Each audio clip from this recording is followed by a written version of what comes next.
Haleluya, buat hari yang indah ini.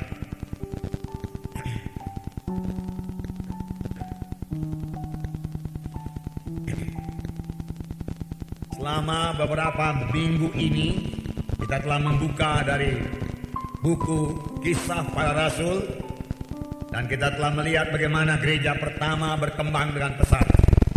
Kemudian terjadi aniaya karena setan berusaha menghancurkan sidang Tuhan. Dan sampai sekarang setan masih berusaha untuk menghancurkan sidang Tuhan. Tetapi puji Tuhan, Tuhan telah lebih dahulu melengkapi sidangnya dengan kuasa di dalam nama Yesus untuk mengalahkan semua tipu daya setan. Amin, saudara. Kita memiliki kuasa. Sidang memiliki kuasa untuk mengalahkan setan. Bahkan setiap anak-anak Tuhan sanggup mengusirkan setan, bisa mengusirkan setan. Amin, saudara. Nah, puji Tuhan, saudara, puji Tuhan. Kemudian sidang jemaat tersebar setelah Stefanus mati syahid, mati martir, dan Filipus pergi ke kota Samaria.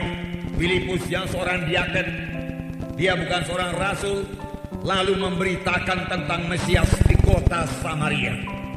Dan Tuhan menyertai pemberitaan Filipus dengan kuasa dan tanda ajaib. Tuhan selalu menyertai pemberitaan tentang Yesus.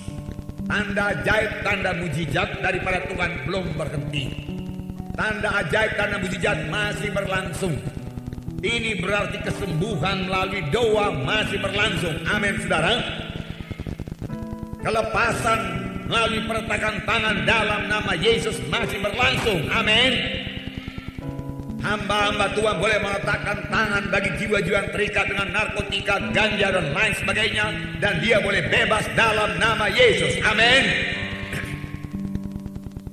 Hamba-hamba Tuhan boleh meletakkan tangan pada jiwa-jiwa yang terikat oleh dukun-dukun, kuasa-kuasa kegelapan, dan dia bebas dalam nama Yesus. Amin.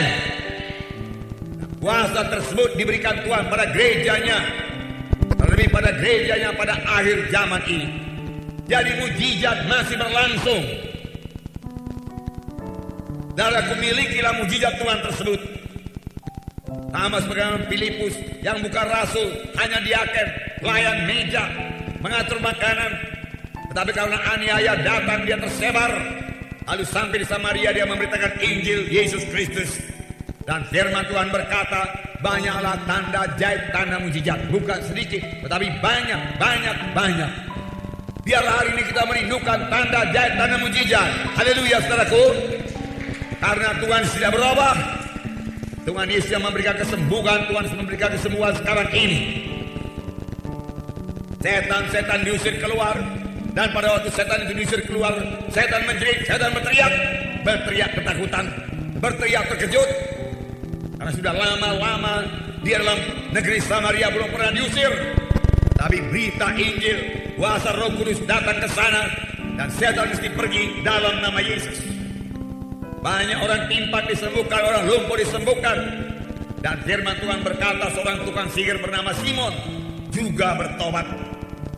Dan setelah Simon dibaptis, dia bersama-sama dengan rasul-rasul, dan Simon takjub akan mujizat Tuhan, akan tanda-tanda ajaib yang besar, akan mujizat yang besar yang terjadi dalam pelayanan Filipus. Tentu kita semua merindukan hal ini. Biarlah kita semua lapar dan haus akan kuasa Tuhan. Biarlah ini menjadi topik doa kita, topik doa sidang pada akhir zaman ini. Perlu tanda ajaib, perlu tanda mujizat, perlu kesembuhan, perlu mujizat Tuhan. Berikanlah Tuhan pada sidangmu ini kita berdoa. Biarlah peretakan tangan berkuasa Tuhan kita berdoa. Karena minggu yang lalu saudara sudah mendengarkan firman Tuhan mengenai peretakan tangan. Tiap-tiap anak Tuhan boleh meletakkan tangan, dan kuasa Tuhan akan menyertai. Kapan kita meletakkan tangan, bukan kita yang menyembuhkan, Tuhan yang menyembuhkan. Karena itu janji Tuhan. Tetapi kita harus penuh dengan Roh Kudus, penuh dengan kasih Tuhan, dan motif kita benar mengasihi jiwa-jiwa, maka Tuhan akan bekerja. Akhir zaman sudah tiba. Dunia tidak bisa dimenangkan hanya dengan khotbah saja. Tidak bisa. Kita perlu mendemonstrasikan kuasa Tuhan.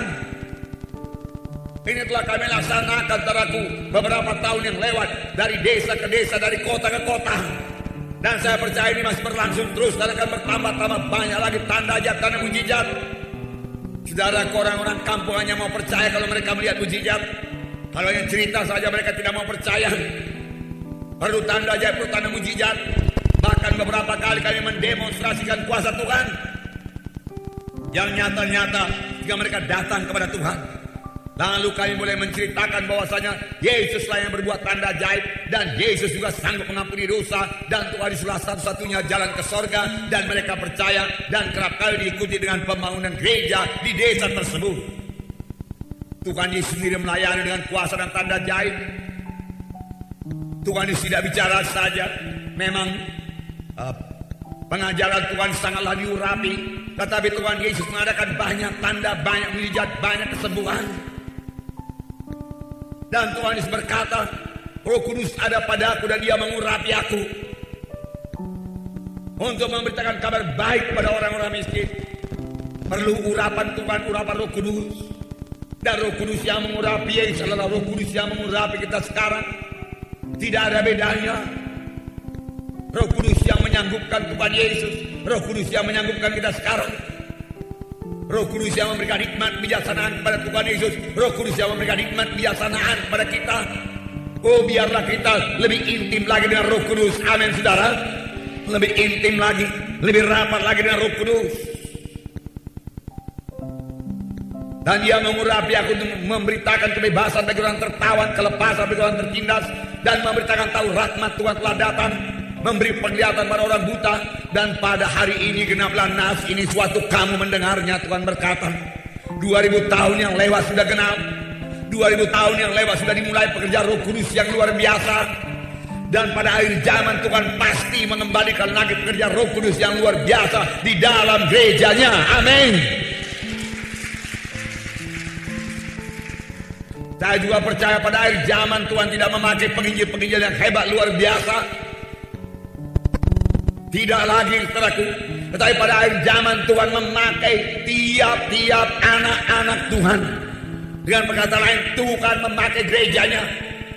Tidak akan ada lagi bintang-bintang penginjilan, saudaraku, yang luar biasa. Tidak, saudaraku. Bukan mereka yang membawa jiwa-jiwa menjadi murid Kristus. Tidak. Boleh jadi dalam penginjilan-penginjilan yang besar. Ada lagi hamba-hamba Tuhan yang pakai Tuhan dengan sangat luar biasa, hanya untuk membawa jiwa-jiwa mengenal Yesus sebagai Tuhan dan Juru Selamatnya. Tetapi untuk pemuritan, saudaraku, tidak bisa diserahkan kepada hamba Tuhan yang satu orang, dua orang, atau beberapa orang tersebut. Pemuritan harus dilaksanakan oleh setiap anak-anak Tuhan. Amin, saudara. Jadi setiap anak-anak Tuhan melayani, setiap anak-anak Tuhan menginjil, setiap anak-anak Tuhan bersaksi. Semua kita mengerjakan pekerjaan Tuhan. Semua kita bersama-sama mengerjakan pekerjaan Tuhan. Amin. Semua kita bersama-sama. Semua kita ambil bagian. Dan semua kita bisa dilengkapi Tuhan. Dan memang sudah dilengkapi Tuhan dengan kuasa dan tanda ajaib. Tapi kita perlu bertindak. Dalam pertemuan kaum bapak tadi malam saya katakan, kapan kamu mujizat Tuhan berlaku?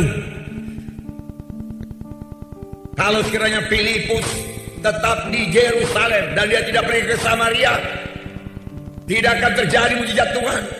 Filipus tidak akan mengalami tanda ajaib, tanda mujizat. Dia akan tetap sebagai diaken, melayani meja.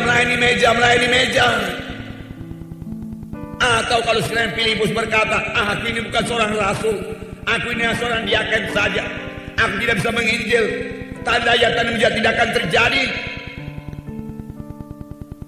Tetapi karena Filipus bertindak, kasih Tuhan memenuhkan dia. Kapan dia tiba di Samaria, dia lihat orang-orang Samaria yang belum selamat, terhilang, menuju neraka. Hatinya tergerak oleh belas kasihan, dan dia kabarkan berita-berita tentang Yesus. Dan segera Tuhan meneguhkan dengan kuasa dan tanda ajaib. Orang lumpuh, orang timpang berjalan. Demikian juga kita. Kapan kita mulai mengunjungi, kapan kita mulai menginjil, kapan kita mulai menyaksikan Yesus, menyaksikan kuasa Tuhan sudah kita terima. Roh Kudus sudah bekerja di situ. Roh Kudus meneguhkan firman yang telah berikan, maka Roh Kudus akan memberikan tanda dan tanda mujizat. Bisa saja terjadi, dan ini memang selalu terjadi di dalam penginjilan anak-anak Tuhan. Perkunjunganlah, saya katakan, seorang anak Tuhan mengunjungi jiwa yang belum selamat. Oh, dia berjumpa dengan orang-orang dalam rumah tersebut, dan dia mulai memberitakan Injil. Bisa terjadi satu kebaktian keluarga yang kecil, di mana dia memberitakan Injil dan berdoa, kemudian meletakkan tangan seorang sakit, dan orang itu akan menerima kesembuhan. Bisa terjadi dan selalu terjadi, dan ini memang kehendak Tuhan. Jikalau anak-anak Tuhan tersebut bergerak, amin saudara, bergerak, mengunjungi. Nah, Filipus mengalami tanda mujizat setelah dia keluar dari Yerusalem dan pergi ke Samaria dan mengabarkan Injil. Demikian juga kita, kalau kita bergerak, mujizat Tuhan akan terjadi, tanda mujizat akan terjadi. Saudara berkata, saya sudah menginjil, tetapi belum juga terjadi mujizat Tuhan. Saudaraku, kita lihat, saudaraku, apa yang perlu lagi kita perbuat pada hari ini. Maukah saudara mendengarkannya, apa yang perlu kita perbuat supaya tanda mujizat berlaku? Percayakah saudara tanda ajaib mujizat masih berlangsung? Percayakah saudara Tuhan memakai saudara? Amin, katakannya keras. Amin. Terima kasih Tuhan. Tuhan bisa memakai saya. Pakailah saya Tuhan. Roh Kudus tidak berubah. Haleluya Tuhan. Saya mau menyaksikan Injil Yesus. Amin. Nah, puji Tuhan, dengarkan lagi firman Tuhan. Kita belajar apa yang perlu supaya terjadi tanda mujizat dalam pelayanan kita. Memang beberapa minggu yang lalu setelah kita mendengarkan firman Tuhan, bahwasanya tanda mujizat kuasa Tuhan terjadi karena sidang hidup kudus, karena anak-anak Tuhan hidup dalam kesucian. Itu tidak bisa dibantah, karena Allah itu Allah yang kudus. Roh Kudus adalah roh yang kudus, roh yang suci, yang hanya memakai orang-orang yang suci hatinya, yang meninggalkan semua dosa, yang motifnya benar mengasihi jiwa-jiwa. Tuhan bisa memakai dia, saudara, dan mengurapi dia, dan kuasa Tuhan akan turun. Kita membaca waktu sidang pertama, di mana Ananias dan Safira menipu. Itu dosanya yang terutama. Dosanya bukan karena dia menjual tanah, bukan. Dosanya bukan karena dia punya tanah, punya uang, bukan. Boleh punya uang, boleh punya tanah, boleh jual tanah, boleh berikan kepada Tuhan persepuluhannya, boleh memberikan korban, saudaraku. Boleh juga tidak memberikan korban, saudaraku. Memang saudaraku seharusnya memberikan persepuluhan. Tetapi kalau pun tidak memberikan persepuluhan, tidak akan dihukum mati oleh Tuhan. Mengapa Ananias dan Safira dihukum mati? Karena dia berdusta. Dia memberikan kesan yang lain daripada keadaan yang sesungguhnya untuk meninggikan namanya. Sebenarnya, saudaraku, akar kejahatannya itu kesombongan yang mau dipuji. Karena Barnabas telah menjual tanahnya dan mendapat pujian, dia juga mau dipuji orang sebagaimana Barnabas. Tetapi dia, saudaraku, tidak mau mengorbankan seluruhnya.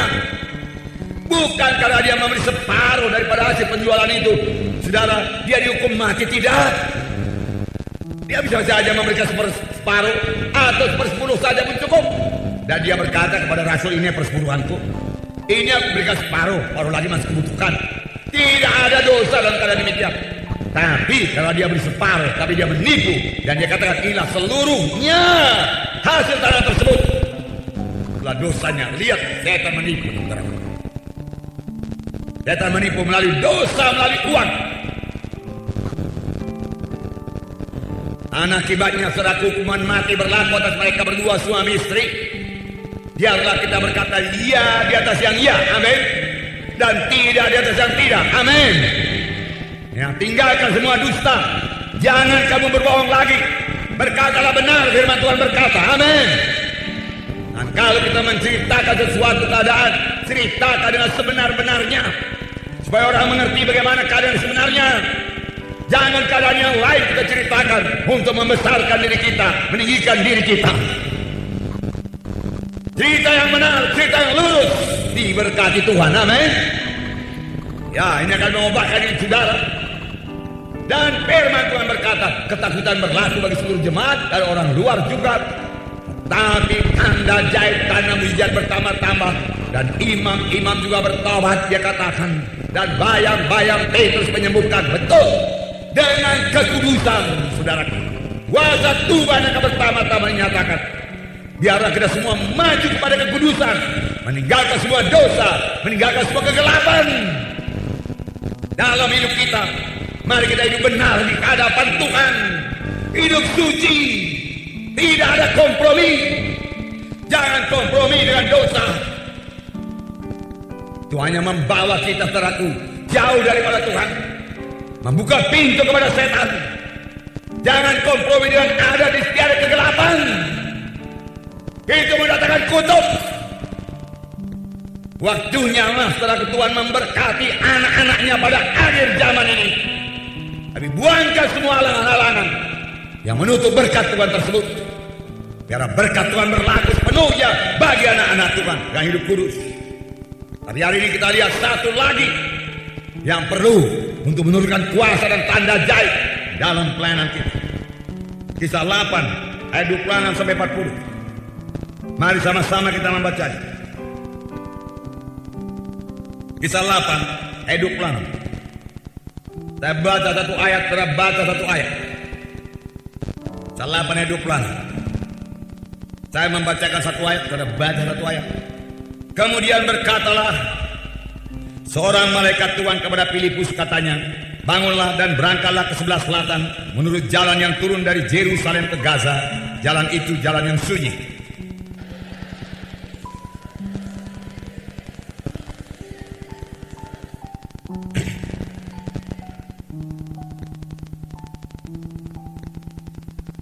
Sekarang orang itu sedang dalam perjalanan pulang dan duduk dalam keretanya sambil membaca kitab Nabi Yesaya.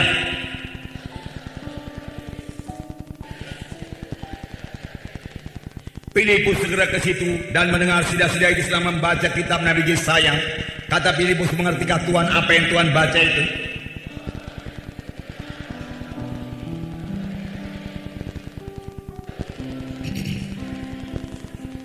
Nas yang dibacanya itu berbunyi seperti berikut. Seperti seekor domba ia dibawa ke pembantaian, dan seperti anak domba yang keluh di depan orang yang mengutingi bulunya, demikianlah ia tidak membuka mulutnya.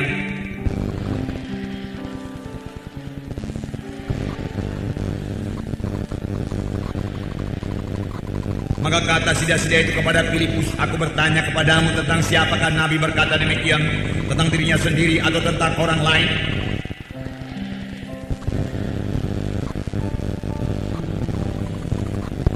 Mereka melanjutkan perjalanan mereka dan tiba di suatu tempat yang ada air.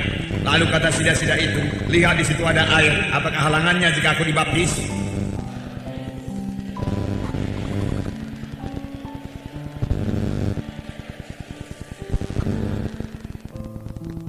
Lalu orang Ethiopia itu menyuruh menghentikan kereta itu, dan keduanya turun ke dalam air. Baik Filipus maupun sida-sida itu, dan Filipus membaptis dia.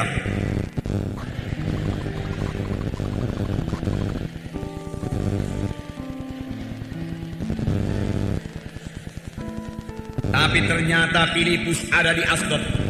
Dia berjalan melalui daerah itu dan memberitakan Injil di semua kota sampai ia tiba di Kaisaria. Sampai di situ dulu. Di sini kita melihat pelayanan Filipus yang berkemenangan lagi. Setelah terjadi kebangunan rohani di Samaria, banyak orang diselamatkan, setan-setan diusir, tanda ajaib tanda mujizat. Filipus berhasil lagi membawa seorang sida-sida, yaitu kepala perbendaharaan negeri Ethiopia, dan sekaligus membaptiskannya dalam air, dalam baptisan selam. Karena firman Tuhan berkata ketika turun dalam air, lalu Filipus membaptiskan dia. Perjanjian baru hanya mengenal satu baptisan, yaitu baptisan selam. tambah baptisan Roh Kudus. Di manakah kunci daripada keberhasilan Filipus ini? Perlu kita miliki. Di samping yang sudah kita miliki karena sudah kita dengarkan daripada firman Tuhan 2 minggu yang lalu, yaitu kita harus kudus supaya kuasa Tuhan dinyatakan. Hari kita lihat lagi yang pertama, yaitu Filipus memiliki persekutuan yang indah dengan Tuhan, sehingga Filipus mendengar suara Tuhan. Filipus memiliki persekutuan yang intim dengan Tuhan. Persekutuan, relationship, hingga dia bisa berfellowship, bersekutu dengan Tuhan. Banyak kali hal seperti ini tidak dimiliki oleh anak-anak Tuhan maupun hamba-hamba Tuhan. Filipus jelas mendengarkan suara Tuhan. Kalau saudara pelajari perjanjian lama, saudara akan melihat bahwa saya semua nabi-nabi yang dipilih Tuhan mendengarkan suara Tuhan dan mengetahui maksud Tuhan. Mereka selalu berkata, dengarlah, demikianlah firman Tuhan. Jelas dia terima berita daripada Tuhan. Di manakah berita itu sekarang? Apakah Tuhan sudah berhenti berfirman? Saya percaya penuh Tuhan kita, Tuhan yang senantiasa berfirman. Dia Tuhan yang mengajarkan banyak perkara. Walaupun sudah ada Alkitab, Dia mau membukakan lagi rahasia-rahasia firman-Nya kepada kita, memberikan petunjuk-petunjuk kepada kita. Kemana kita harus menginjil, bagaimana kita harus menginjil, apa yang harus kita perbuat. Roh Tuhan tetap berbicara. Milikilah persekutuan yang intim dengan Tuhan. Rindulah akan persekutuan yang intim dengan Tuhan. Amin, saudara. Rindukan persekutuan yang intim. Dalam berdoa kita perlu mendengarkan suara Tuhan. Bukan kita saja yang terus-menerus berkata-kata kepada Tuhan. Mari kita diam sebentar, dengarkan suara Tuhan dalam doa kita. Tuhan akan bicara. Buangkan semua pikiran daging, pikiran duniawi. Karena firman Tuhan berkata, jikalau kamu mengasihi dunia ini, maka tidak ada padamu kasih Bapa. Jikalau pikiran kita dipenuhi dengan pikiran-pikiran dunia ini, tidak ada tempat bagi Roh Kudus untuk bicara. Roh Kudus mau bicara. Dengar suaranya dan miliki persekutuan yang indah dengannya. Ini kunci untuk pelayanan yang berhasil, yang disertai dengan tanda ajaib dan mujizat, yang membawa jiwa-jiwa kepada keselamatan. Saudara bisa melaksanakan. Saudara bisa melaksanakannya. Saudara bisa melaksanakannya. Amin. Saudara bisa bersekutu dengan Tuhan. Amin. Saudara bisa mendengarkan suara Tuhan. Amin. Katakan amin. Bisa. Bisa. Lihat di sini dikatakan dalam ayat 26 dikatakan, seorang malaikat Tuhan berkata kepada Filipus, bangunlah dan berangkatlah ke sebelah selatan menurut jalan yang turun dari Yerusalem ke Gaza. Jalan itu sulit. Seorang malaikat Tuhan, puji Tuhan buat malaikat Tuhan yang diberikan Tuhan sekarang ini giat beroperasi untuk membantu sidang Tuhan ini.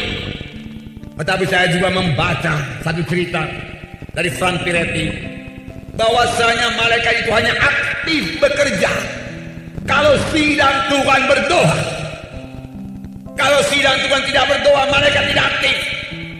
Bertambah-tambah sidang Tuhan berdoa, malaikat bertambah-tambah aktif, melindungi anak-anaknya, anak-anak Tuhan, saudara, menunjukkan jalan kepada anak-anak Tuhan, memimpin juga. Karena malaikat disuruhkan daripada Tuhan. Roh-roh yang melayani buku Ibrani berkata, dan malaikat cukup punya kuasa. Bukan dalam Kisah 5 dikatakan Petrus dipenjara dan dijaga oleh tentara yang berlapis-lapis, pintu penjara dikunci, malaikat Tuhan bisa masuk dan menepuk punggung Petrus. Bangun Petrus, pakai sepatumu, ikat pinggangmu, pintu-pintu terbuka, penjaga tidur, dan mereka keluar. Demikian saja. Tidak ada kesulitan bagi malaikat Tuhan. Amin, saudara. Dan pada waktu Paulus terombang-ambing beberapa hari lamanya dalam badai yang besar, pada malam hari malaikat Tuhan menampakkan diri kepada Paulus dan berkata, jangan kamu takut, semua isi kapal ini akan selamat kecuali kapal ini, dia katakan. Malaikat Tuhan menguatkan. Puji Tuhan buat malaikat Tuhan. Dan malaikat Tuhan masih bekerja sekarang ini, amin. Marilah berjalan dalam kesucian Tuhan. Dan malaikat Tuhan bisa menyertai kita. Sebab kalau kita saudaraku memikirkan perkara dosa, atau pergi ke tempat-tempat dosa, tempat kegelapan, tempat kenajisan, malaikat Tuhan tidak bisa menyertai kita. Alangkah menyedihkan ini, saudara. Malaikat Tuhan masih aktif. Dia mau melindungi saudara, melindungi rumah saudara, melindungi perjalanan saudara. Saya sama sekali tidak khawatir kalau naik plane, saudaraku, tidak akan jatuh.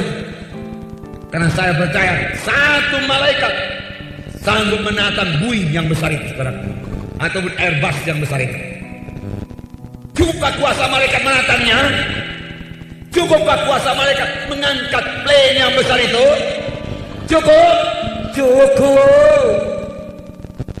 Cukup. Jangan khawatir. Saya percaya kalau saya naik mobil juga, saudaraku, malaikat Tuhan, saudaraku, boleh mengatur semua, sehingga saya tidak mendapat bahaya dari orang-orang yang ugal-ugalan di jalan atau yang mabuk-mabuk di jalan. Tidak. Malaikat Tuhan menyingkirkan semuanya. Memang saya juga tidak bisa ugal-ugalan pula bawa mobil. Tidak. Harus semua dikerjakan dalam Roh Tuhan. Amin. Kita juga harus mengasihi pemakai jalan yang lain, maka Tuhan akan memberkati kita dan malaikat Tuhan boleh duduk di samping kita. Amin. Haleluya. Dan kita boleh bersekutu terus dengan Tuhan. Filipus mendengar suara malaikat Tuhan. Berarti dia mendengar suara Tuhan walaupun tidak langsung. Begitu intim Filipus dengan Tuhan. Kemudian dalam ayat 29 dikatakan, lalu kata Roh kepada Filipus, pergilah ke situ dan dekatilah kereta itu. Simpel. Roh Kudus berkata, waktu Filipus melihat kereta itu, pergilah ke situ, dekatilah kereta itu. Begitu Roh Kudus bicara,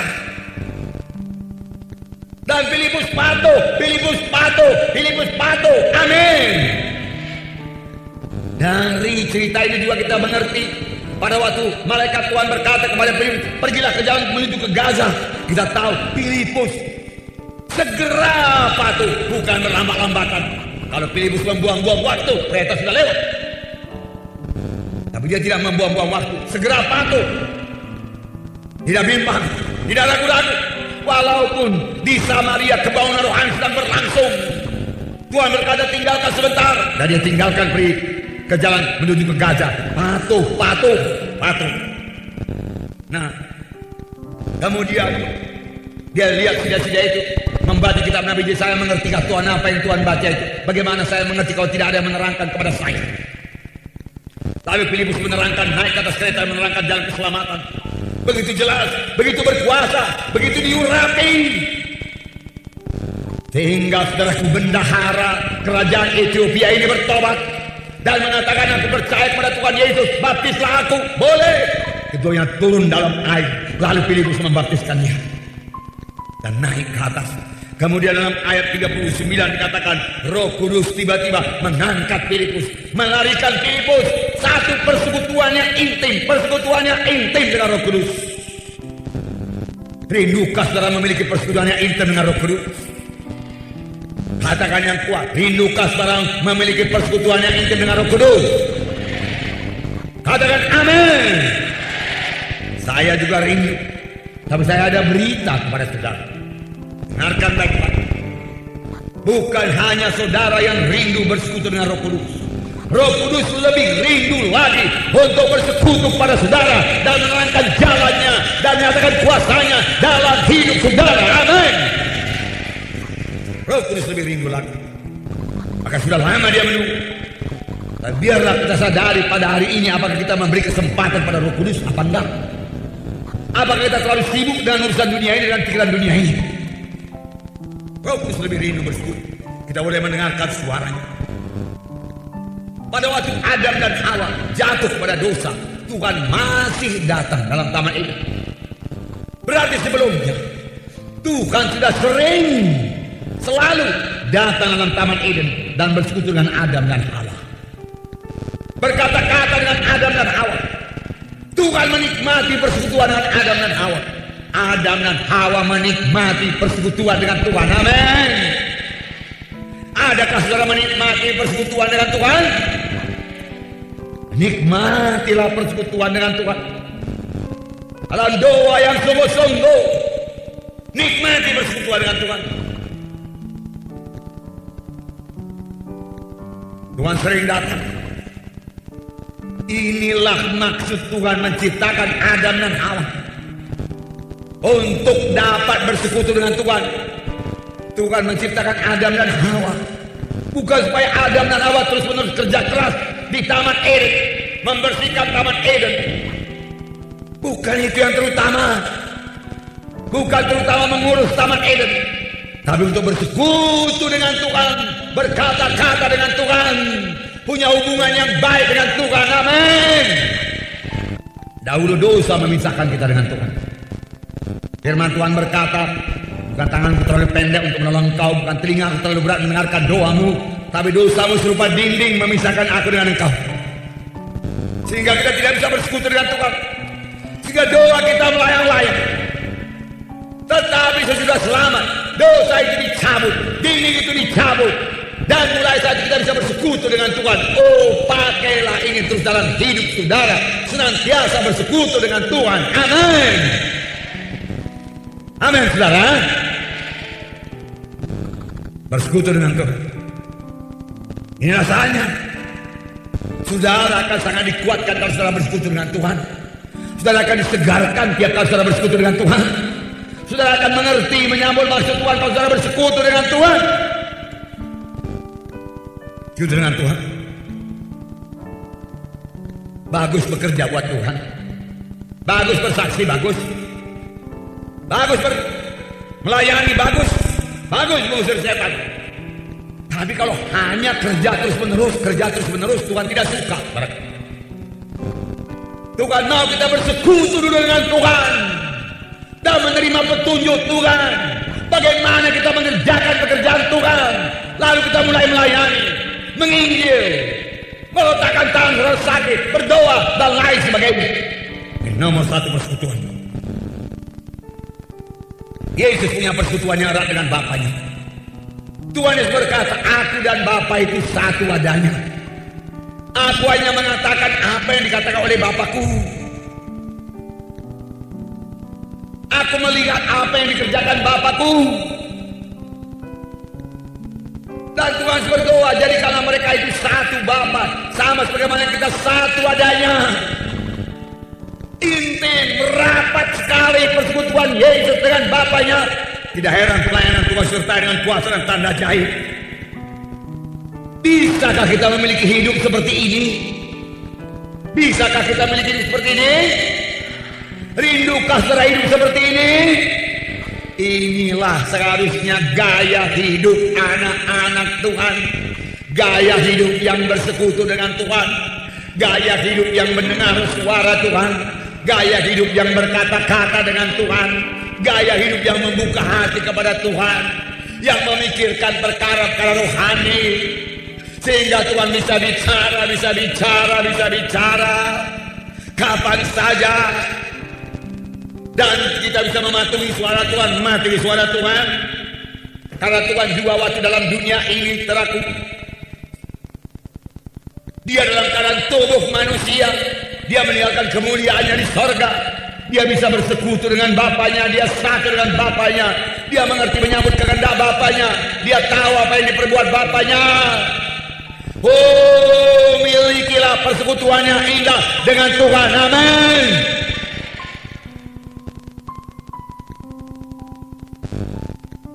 Maria dan Marta.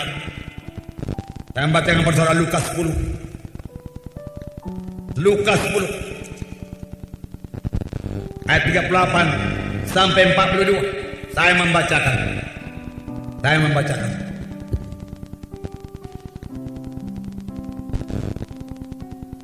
Ketika Yesus dan murid-muridnya dalam perjalanan, tibalah ia di sebuah kampung.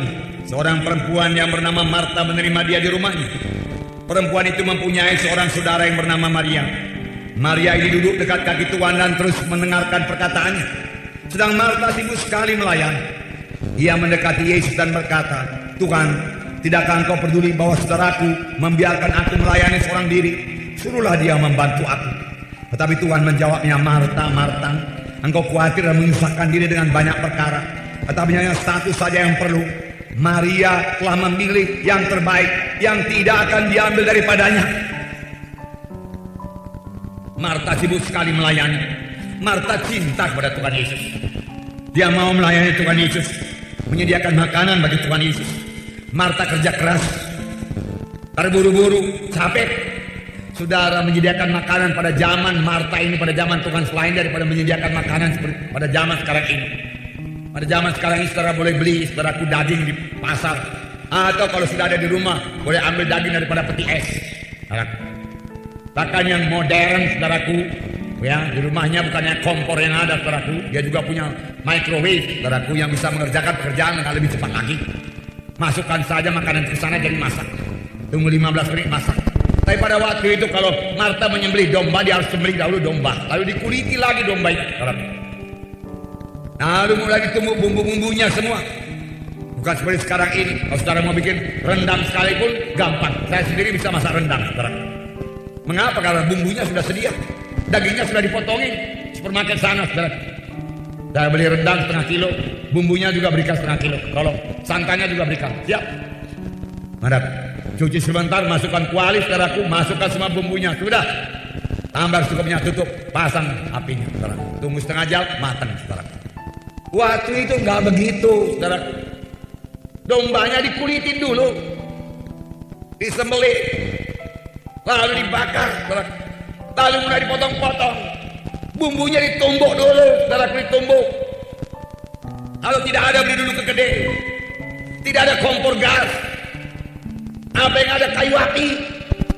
Sibuk Marta, saudaraku, melayani, keringatan, saudaraku. Rambutnya barangkali sudah aut-autan. Dan kemudian ketika dia lewat, dia lihat Maria duduk di bawah kaki Tuhan Yesus, mendengarkan suara Tuhan. Dia duduk di dekat kaki Tuhan Yesus, mendengarkan suara Tuhan, mendengar cerita Tuhan Yesus. Wah, Marta protes. "Tuhan," dia katakan, "tidakkah engkau peduli membiarkan aku bekerja sendiri, menyediakan makanan untuk kita semua? Ini makanan ini bukan untuk aku Tuhan saja, untuk kita semua ini Tuhan. Mengapa kau biarkan aku saja melayani?" Sedang Maria duduk-duduk di situ. Dari tadi tenang-tenang aja, mendengarkan firman Tuhan. Jawaban Tuhan Yesus membawa berkat bagi kita semua. "Marta, Marta, engkau sibuk," dia katakan, "akan Marta, Marta, engkau khawatir dan menyusahkan dengan banyak perkara, menyusahkan diri dengan banyak perkara. Tapi satu saja yang penting, satu saja yang penting, satu saja yang penting. Maria telah memilih bagian yang terbaik, yang tidak akan diambil daripadanya.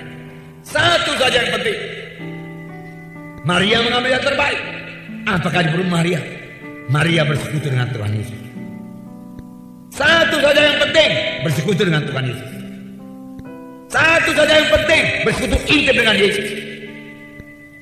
Satu saja yang penting, bersekutu dengan Yesus. Amin. Beri tepuk tangan yang meriah buat Tuhan.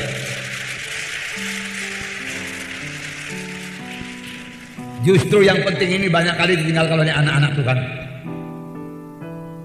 Tuhan berkata itu yang penting. Hanya orang mengerjakan pekerjaan Tuhan tanpa mencari dahulu persekutuan dengan Tuhan.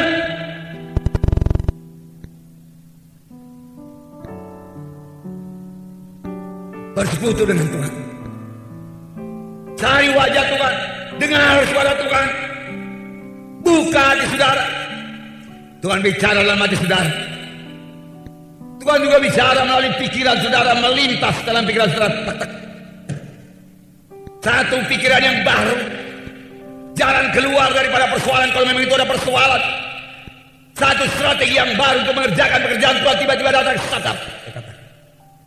Kalau kita mau mendengarkan suara Tuhan, kalau kita mau bersekutu dengan Tuhan, amin saudara. Maria memilih yang terbaik. Saudara juga pilih yang terbaik. Lah, kok Tuhan berkata satu saja yang penting? Apakah menginjil nggak penting? Apakah melayani nggak penting? Penting. Tapi menginjil, melayani, berdoa tanpa lebih dahulu bersekutu dengan Tuhan tidak akan memberi hasil yang baik. Amin. Dimulai dengan bersekutu dengan Tuhan. Oleh sebab itu pagi-pagi jangan lupa berdoa 1 jam. Jangan lupa berdoa 1 jam. Dalam doa itu beri waktu untuk mendengar suara Tuhan. Diam sebentar. Aku mau mendengar suara-Mu Tuhan. Apakah firman-Mu pada hari ini Tuhan? Apa yang kulakukan pada hari ini Tuhan? Orang yang menantikan Tuhan akan membaharui kuatnya. Amin.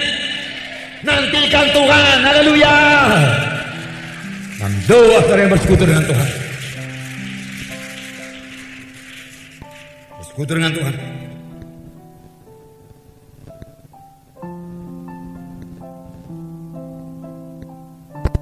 Dan kemudian saudara Maria dan Marta meninggal dunia. Apa yang terjadi? Marta berdoa, Maria berdoa. Doa Marta dijawab Tuhan, doa Maria dijawab Tuhan. Tapi doa Maria menurunkan kuasa Tuhan. Doa orang yang intim bersekutu dengan Tuhan menurunkan kuasa Tuhan. Amin.